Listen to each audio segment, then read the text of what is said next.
Сабағымызды жалғастырамыз 5 сыныптың математикасын. Бізде тақырып мәтін есептер. 5 класстың әртүрлі мәтін есептері.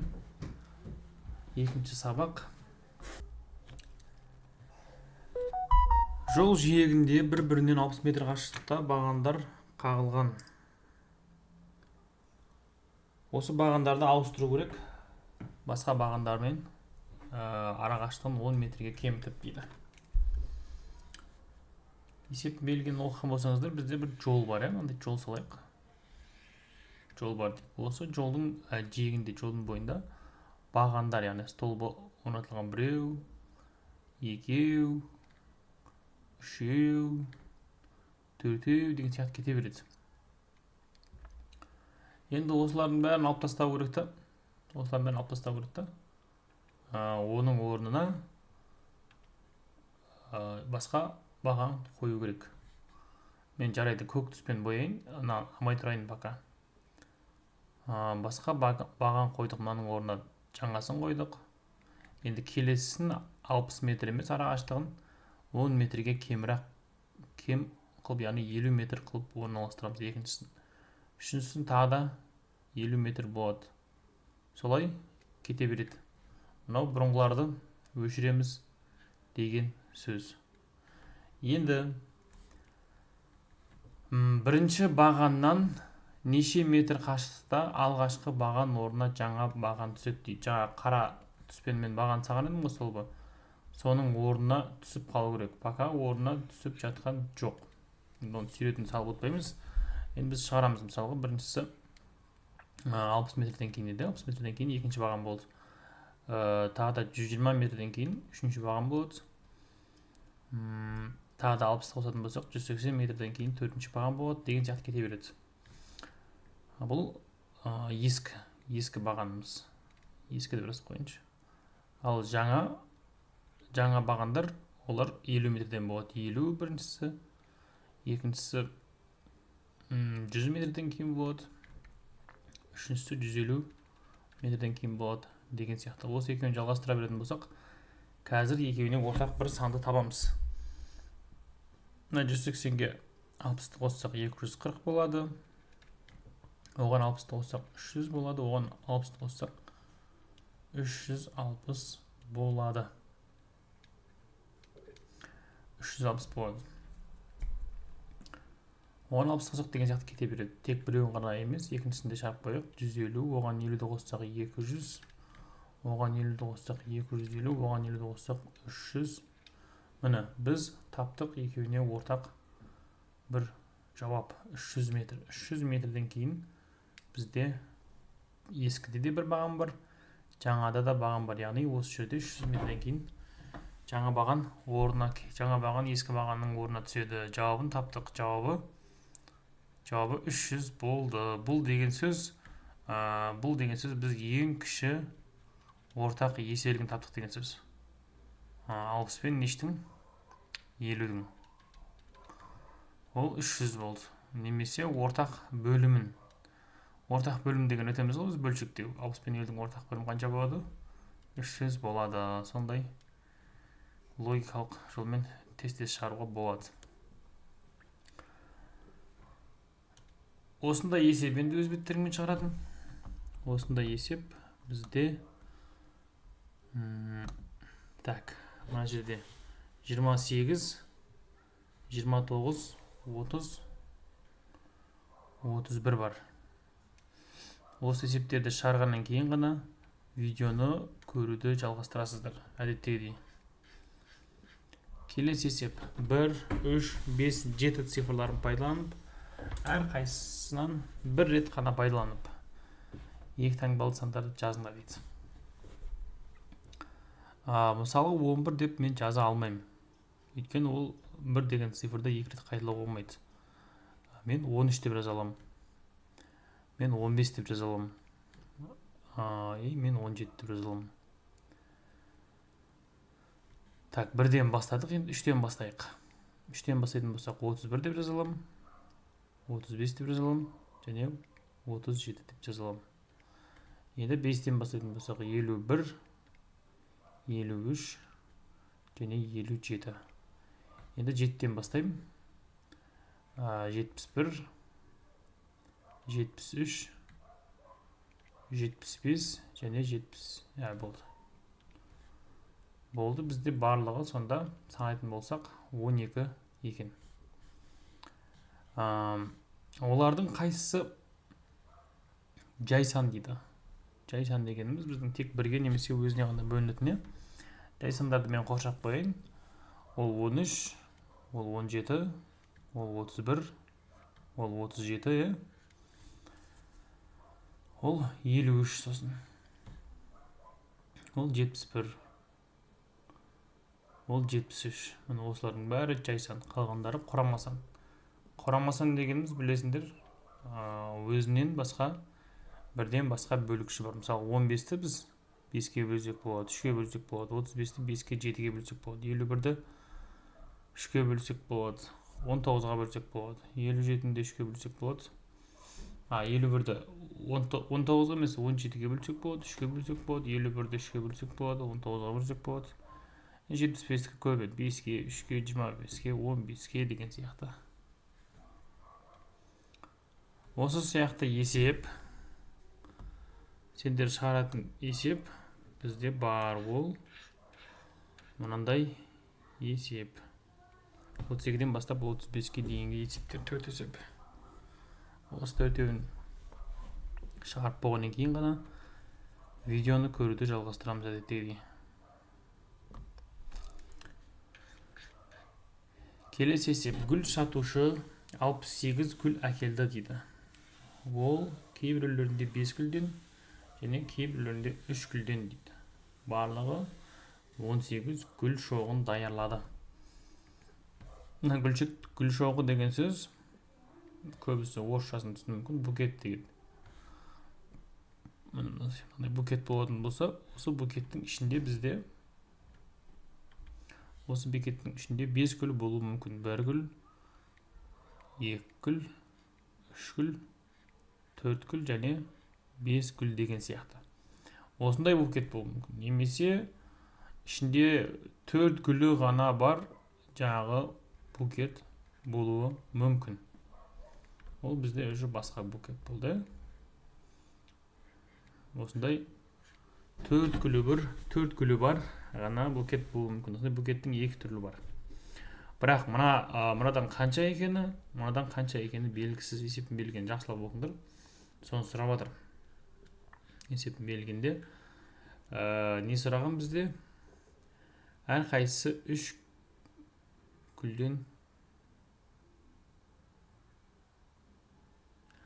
жоқ, мен нешеде 4 гүлдеп, 4 емес 3 гүл екен ғой. 3 гүлден екен, 4 гүлден букет істемейді көбінесе. Мына бір букетті құртайық, бір гүлді. Мұны 5 гүлдік букет істеген және 3 гүлдік букет істеген. Барлығы 18 букет дайындаған. Мынадан нешеу және мынадан нешеу. Бұны бір шығарудың жолы, егер тест болатын болса, вариант болатын болса, сол варианттарды орнына қойып бөлуге болады. Мысалға, А варианты болып тұрсын, тестте 5 және 3 деген жауап тұрсын. Яғни бұл жерде 5 гүлден неше гүл шоғы бар десе, біз 5 гүл шоғы бар деп жауап береміз. Және 3 гүл шоғы бар, ол 3 гүлден болады. Қосамыз шыққан сандарды. 5-ке 5-ті көбейтсек 25, 3-ке 3-ті көбейтсек 9. 25-ке 9-ды қостық. 25-ке 9-ды қоссақ 34 болды. Біздікі 68 болу керек. 34 шыққан жоқ. Демек, біздің бұл вариантымыз, А вариантымыз қате деген сөз. Осы А вариантының тестте келген. Бірден білуге болады, 5-ке 3-ті қоссаң, 18 шықпайды. Бізде барлығы 18 букет деген еді. Бұл жерде 18 болып отқан жоқ. Демек, біз қарай алдымызда кездескен варианттардың 18 шықса ғана тексереміз деген сөз. Мысалы, 10-ға 8 деген вариант болуы мүмкін. 10-ды көбейтеміз. 5-тік букетке, 8-ді көбейтеміз 3-тік букетке. Мынау 50 болады.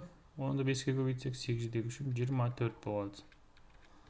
Ол бізде 74 болды. бұл вариантта дұрыс емес деген сияқты кезекпен өзіміз сандар тексере аламыз. Сендерден тест жоқ, сендерде вариант жоқ, өздерің әртүрлі сандарды орнына қойып көресіңдер. Осы мен сияқты. Мен қазір 10 мен 8-ді көрдім, болмады. Керісінше енді 8 бен 10-ды көргім келіп тұр. 8 бен 10-ды көргім келіп тұр. Так, 8 жердегі бесім бізде барын өзгертемін қазір.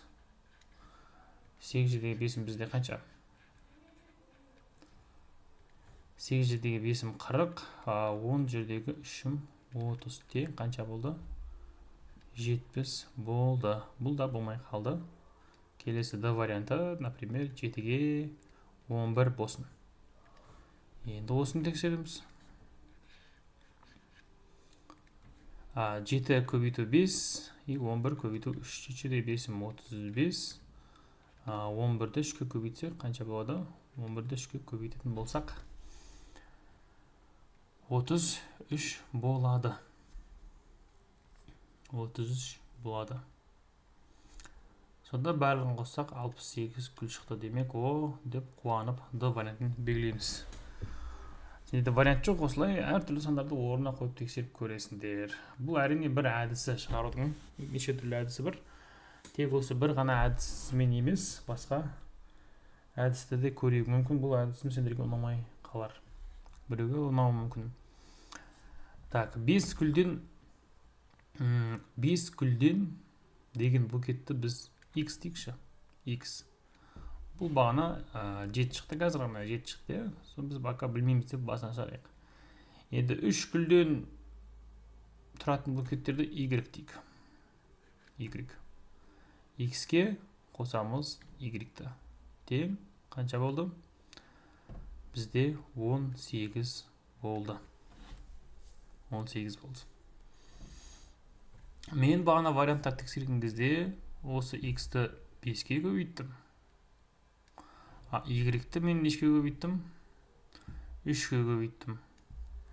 Сол кезде ол бізде соңында жауабын шығарған кезде 68 шығуы керек еді. 68 шығуы керек еді. Жаңа 5 көбейту 7, қосы 3 көбейту 11 деген. Бірақ оны біз пока білмейміз, ол үшін жазбай тұрайық. 68 шығу керек еді деп тұр. Енді мен қайтадан жаңағы X қосылған Y дегенді жазайын. X қосылған Y дегенді жазайын. Ол 18 шығады деп айттым. Осыны мен 3-ке көбейтейінші, барлығын 3-ке көбейтейінші. Не болады екен? 18-ді 3-ке көбейтетін. 18-ді 3-ке көбейтетін болсақ 54 болады. 54. Енді осы 68-ден 54-ті азайтамын. 68-ден азайтамын 54-ті. Тең 14 болды. Неге 14-ке аз? Неге 14 шықты? Өйткені мына жерде X-тер 5-еп еді, яқта X-тер 3-еп еді. Дұрыс па? Мынау 68 54-тен 14-ке көп тұрған себебі мына жақта мен қарасаңшы, тақшаның ішіне 14-ке көп деп. Мына біріншісі. Мына жақта Y-тер бірдей, зато X-тер бізде 2-ге көп. 2X-ке көп. Осы 2X дегеніміз сонда 14-ке теңесіп тұр ғой. 2X дегеніміз 14-ке теңесіп тұр. Осы жерден X табатын болсақ, 14-ті бөлеміз 2-ге. Тең 7 болады. Так, осылайша біз білеміз X-тің 7-ге тең екенін. X деген біздің көз алдымызда нешке тең болып кетті? 7-ге тең болып кетті.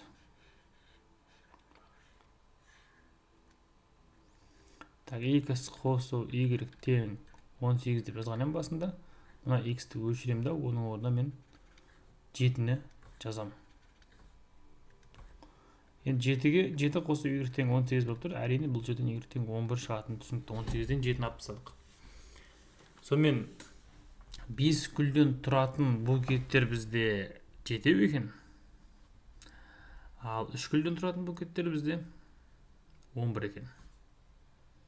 Осылай теңдеу қылып шарсақта болады.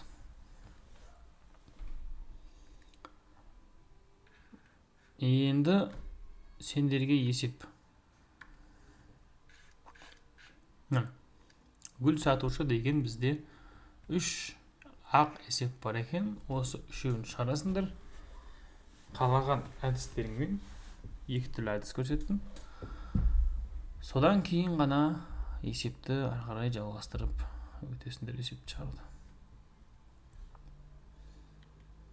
Видеоны көруді, то есть. Келесі есебіміз біздің пойыздың ұзындығы 475 метр дейді. Пойыздың ұзындығы белгісіз. Бұл 475 метр деген ол көпірдің ұзындығы, яғни пойыз өткен. Бір пойыз өткен. Көп қойын мен. Пойыз өткен. Көпірден өткен, көпірден өткен. Ол көпірдің ұзындығы бізде 475 метр екен. Так, құсамай қалды сәл көшіргім. 475 метрлік көпірден өтті. Қанша уақытта? 45 секундта өтті. Пойыз сол жылдамдықпен станция кезекшісі тұсынан 20 секундта өтті дейді. Так, мына кезекші тұр. Осының қасынан бізде тең 20 секундта пойыз өтті. Демек, біз ең бірінші пойыздың жылдамдығын табамыз. Пойыздың жылдамдығын табамыз. Ол үшін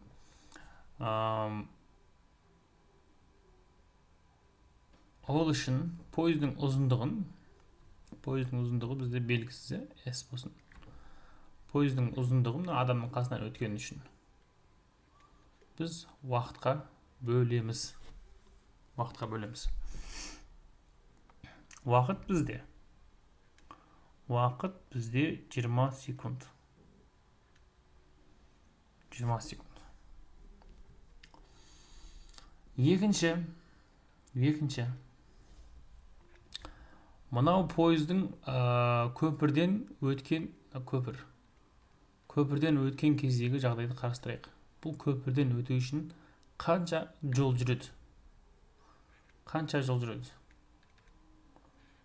Және оны уақытқа бөлу керек бізде. Бұл жерде пойыз тек қана S деген өзінің ұзындығы ғана жүріп қоймайды. Бірінші жағдайда мен S-ті 20-ға бөлген кезімде мына жерден пойыз станцияның қасынан өтетін болса, станция кешесінің қасынан өтетін болса, ол өзінің ұзындығы қаншаға тең пойыз? Сонша қашықтық жүреді. Пойыздың ұзындығын біз S деп алдық. S-ті 20-ға бөлетін болсақ, пойыздың жылдамдығы шығады. 20 секундта өтті ғой мынаның қасынан. Мынаның қасынан бізде 45 секундқа өтті. Неге ол бұл пойыз көпірден ұзақ өтті? Өйткені пойыз бұдан өту үшін, көпірден өту үшін, бірінші өзінің ұзындығы қанша метр, сонша жол жүреді. Яғни 100 метр болса 100 метр жүреді. Плюс оған көпір қанша метр? Соны жүріп өтеді. Көпір қанша метр? Соны жүріп өтеді. Бізде пойызымыз S болса, қосылған 475 дейміз.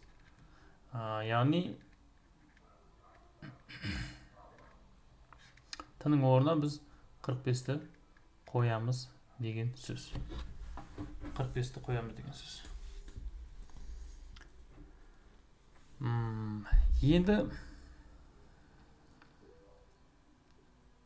Енді былай істесек болады. Керісінше осы жерден екеміз, біз үшінші әрекетке көштік қой. Үшінші әрекетіміз біздің пойыздың ұзындығын қалай табамыз? Бұл жерде пойыздың жылдамдығына 20-ны көбейту арқылы тапсақ болады. Немесе S қосылған 475, яғни пойыздың ұзындығына көпірдің ұзындығын қоссақ, қанша шығатынын тағы да қалай табуға болады? Ол үшін пойыздың ұзындығын көбейту керек 45-ке.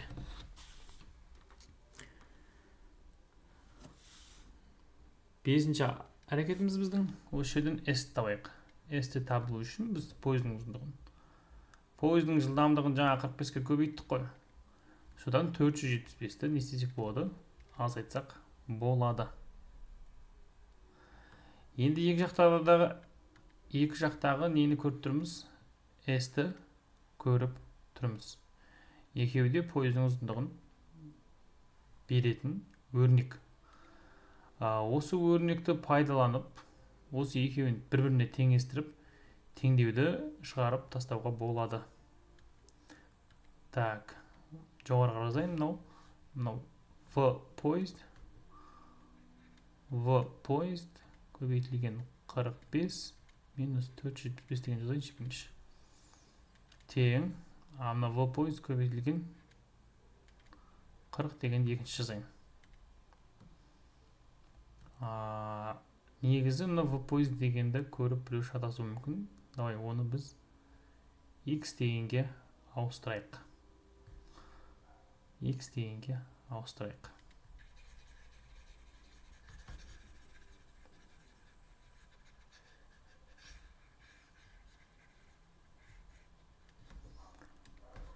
Так, мынау x көбейтілген 45 минус 475 тең мынау x көбейтілген 40.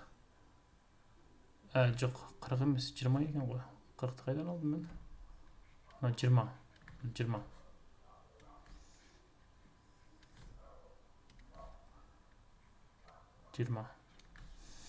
Мынау 45x минус 475 тең 20x деген теңдеуді шығарамыз.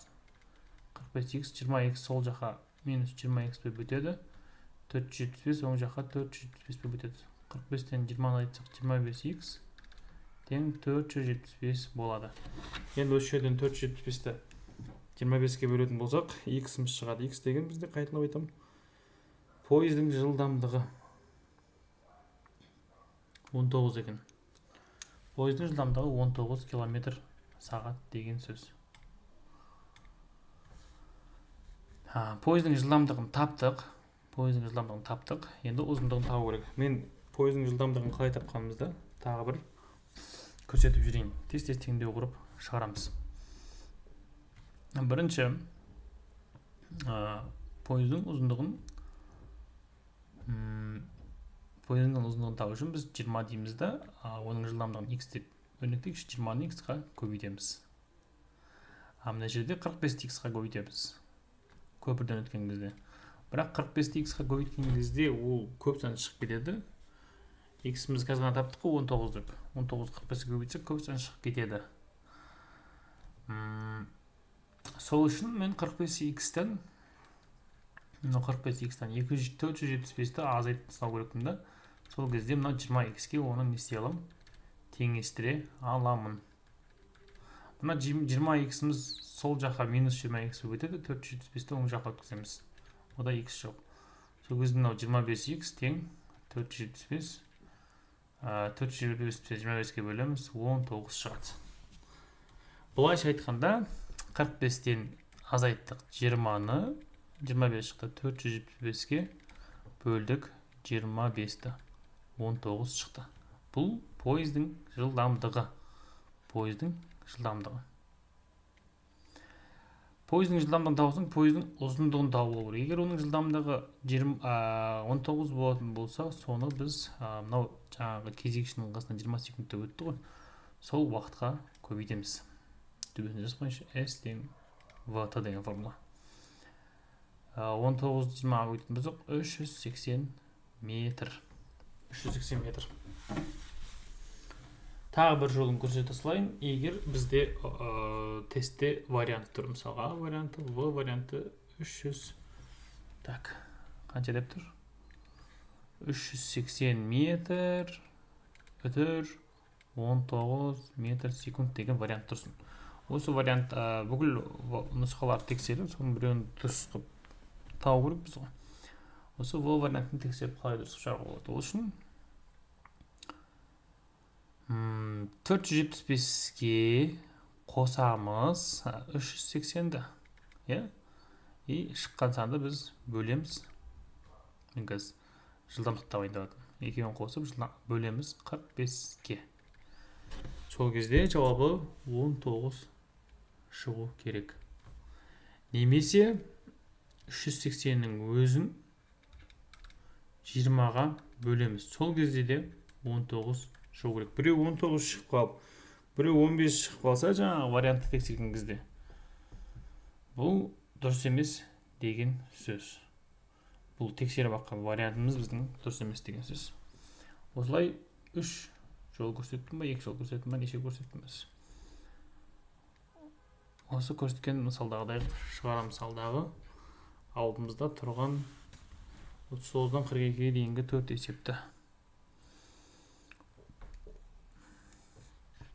Так. Енді келесі есепті түсіндірейін. Келесі есеп. Есептің сандық өрнегін құрып, оның мәнін табыңдар дейді. Көлінде серуендеуге келген 27 оқушының 15-і катермен серуендеуге, қалғандары қайықпен серуендеуге келісті. Қайықпен серуендейтін оқушыларды қайықтардың әрқайсысындағы оқушылар сан бірдей етіп, 3 қайықпен серуендетуге бола ма дейді. Егер болса, бір қайыққа неше оқушы отырады? Так, олай болса 27-тен азайтайық бірінші 15-ті. Ол 12 шықты. 12 оқушы қайықпен серуендеуге келісті. Қайықпен серуендейтін оқушыларды дейді 3 қайыққа отырғызуға бола ма дейді. 1 қайық, 2 қайық, 3 қайыққа отырғызуға. Әрине 12-ні 3-ке бөлуге бола ма деген сөз. 12-ні 3-ке бөлуге болады. Әрқайсысында 4 адамнан отырады. Өте сондай оңай есеп. Енді көрсете салайын, сендер шығарды есепті. Осы 43, 44, 45, 46 екен. Так, олай болса келесі есепті көрсетейін. Аулада мысықтар мен тауықтар жүр. Олардың барлығы 8.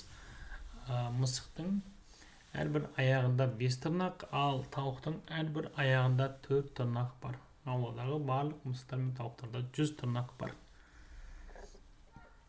Так.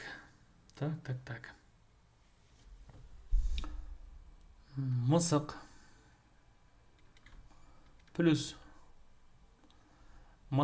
плюс тауық. Бәрін қоссақ 8 екен. Давай мысықты. М деген әрпін берейікші. М. Тауықты Т деген әрпін берейік. Бәрін қоссақ 8. Енді осыны давай біз 4-ке көбейтейік. Мысықтарды санын 4-ке көбейтейік. Тауықтардың санын 4-ке көбейтейік. Демек, мына 8-де не істейміз? 4-ке көбейтеміз.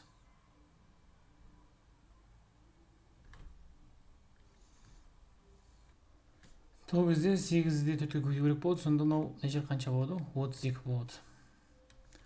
Тура сол сияқты кез келген санға осылай көбейте аламыз. Біз енді әйтеуір көбейте бермей, бұл пока тағдырсын кейін көбейтеміз. Енді қарайық. Мысықтың әрбір аяғында 5 тырнақ бар деген. Бізде өзі мысықта 4 аяқ бар, дұрыс па?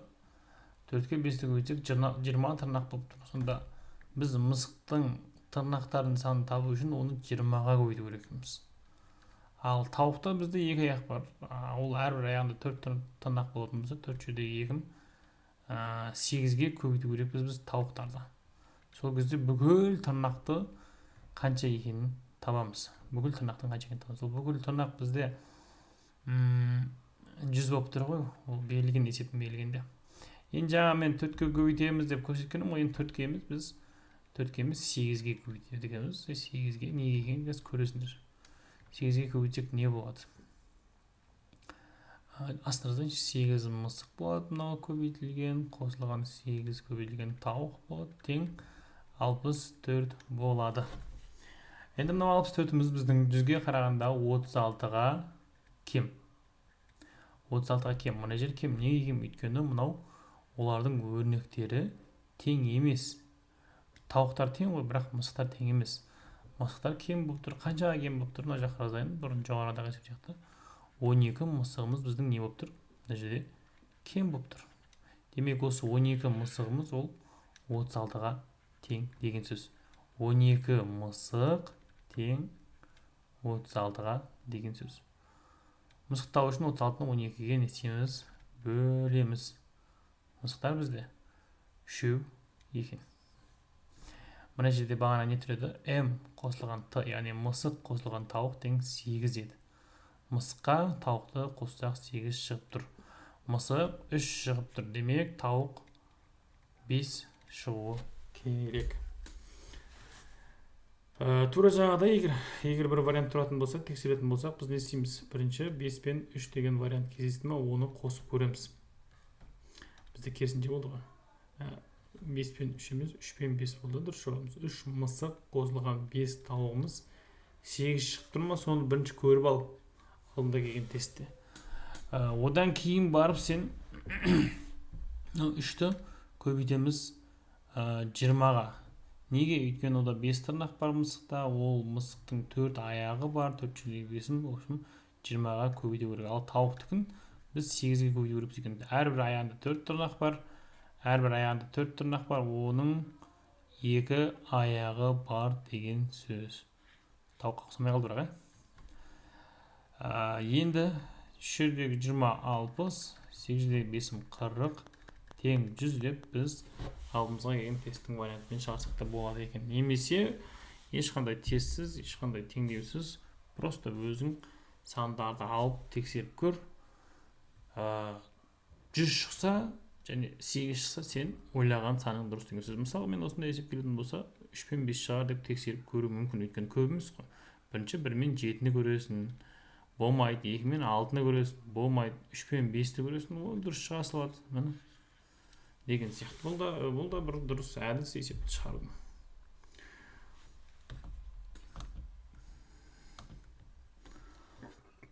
Так, осындай есеп аулада мысықтар жүр деген есеп қой. Енді сендерге осыны шығарыңдар, кейін барып өтіңдер дальше есепке. Одан кейінгі Гүлдана дегенді мен бірінші көрсетіп алайын. Так, Гүлдана деген есеп бар екен. Бізде Гүлдана осыдан 3 жылдан кейінгі жасы, осыдан 3 жыл бұрынғы жастан 3 есе артық дейді. Ой, бұл не деген сөйлем. Так, қазір дейінші,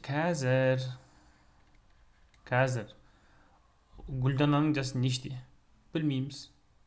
X болсын. 3 жылдан соң дейікші. 3 жылдан соң. Оның жасы X плюс 3 болады. Аман есен болса, 3 жыл бұрын деген.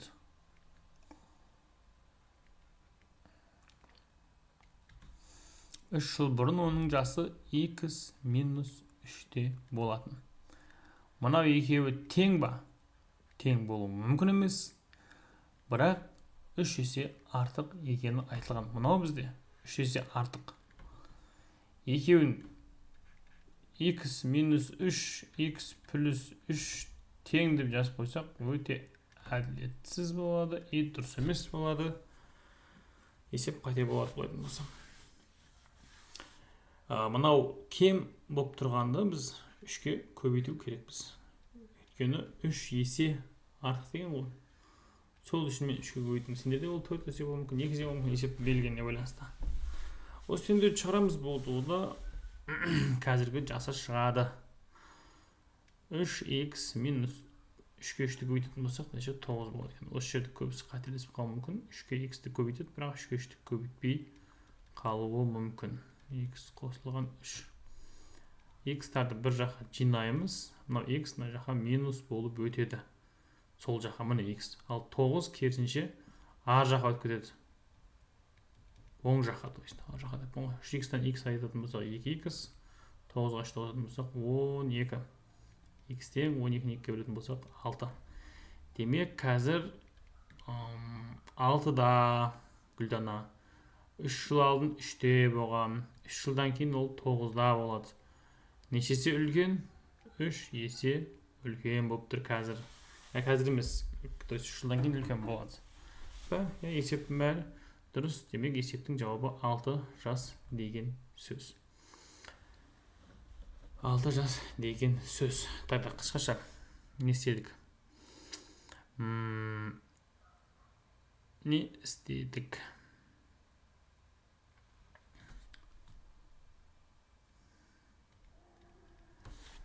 Вариантпен тексеретін болсақ.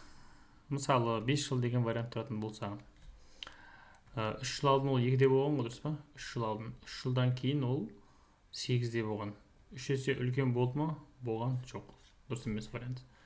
7 жыл деген вариант көретін болсаң, мысалы 3 жыл алдын ол 4-те болған, 3 жылдан кейін 7-ге 3 қоссақ 10-да болады. 3 есе үлкен болды ма? Болған жоқ. Осылай тексере берсең, өз бір уақытта 6 жыл деген келесің, то есть 6 жас дегенге.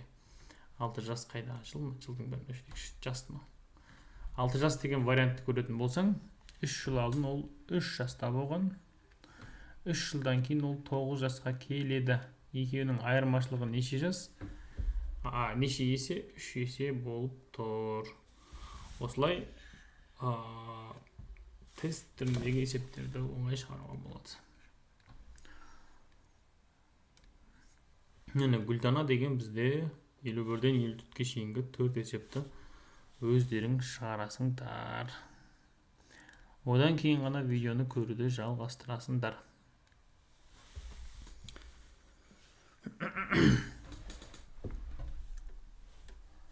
Келесі мынандай бір қызық есеп. Санжар 600 метр қашықтан 80 метр минут жылдамдықпен жүріп келе жатқан бір жанды көрді. Санжар бір жанды қарсы алу үшін дейді. Мына жер қате болып қалыпты.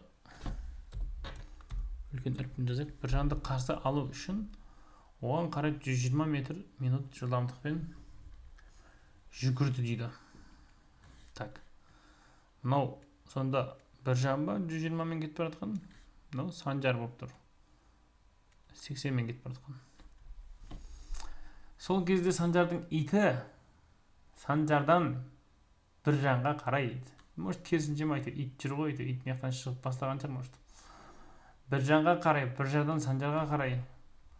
Санжардан бір жанға қарай, яғни барады, қайтады, барады, қайтады. Енді дәл ондай болмайды екен айтпақшы. Бірінші барады, мына жерде кездестіретін болса, қайтар кезде біраз жүріп қалған болады, тағы да жүреді. Сөйтіп ары бері бір уақытта кездесіп, осы бір жерде кездеседі. Может, дәл ортасында емес, сәл мына жақта кездесер, сәл мына жақта кездесер. В общем, кездескенге дейін иті ары бері жүріп жатыр ғой. Ит барлығы неше метр жүрді дейді. Ит барлығы неше метр жүрді дейді. Так, бірінші, екеуінің жылдамдықтарын білеміз, соны қосамыз. 80-ге 120-ны қосамыз. 200 болады. Яғни екеуі минутына 200 метрге, қалай жаздым мен? Минутына 200 метрге не істейді? Жақындайды. Бір минутта 200 метрге жақындайды. Екінші, олардың ара қашықтығы 600 метр екенін білеміз. Уақытта ой, қанша уақыттан кейін кездеседі? 600-ді бөлеміз 200-ге. 3 минуттан кейін екеуі не істейді? Кездеседі. Үшінші, иттің жүрген жолын табамыз. Иттің жылдамдығымыз білеміз. Иттің жылдамдығы 300 екен. S тең V ғой. Иттің жылдамдығы 300 болатын болса, оның 3 минут жүрген білеміз. 3 минут жүрген қайдан білеміз? Өйткені ит анау бір жанмен санжар екеуі тоқтағанға шейін ит те жүре береді ғой. Бұл екеуі тоқтағаннан кейін ит те тоқтайды болып тұр есептің шарты бойынша. Сол үшін 3 минут екенін білеміз. 300-ді 3-ге көбейтеміз. 900 шығады. 900 метр жүріп тастайды екен итіміз. Қарап жүрмей. Так, басқа есеп жоқ. Бұл соңғы есеп. Сонымен мына есепті шығарыңыздар, сабағымыз бітеді. Так, 55-тен қарай 55-тен 58-ге шейінгі есептің орысшасын, тіпті орысшасын аударылыпты да. Тек қазақшасы бар екен. Так, тура мен қазір көрсеткендей шығарасыздар.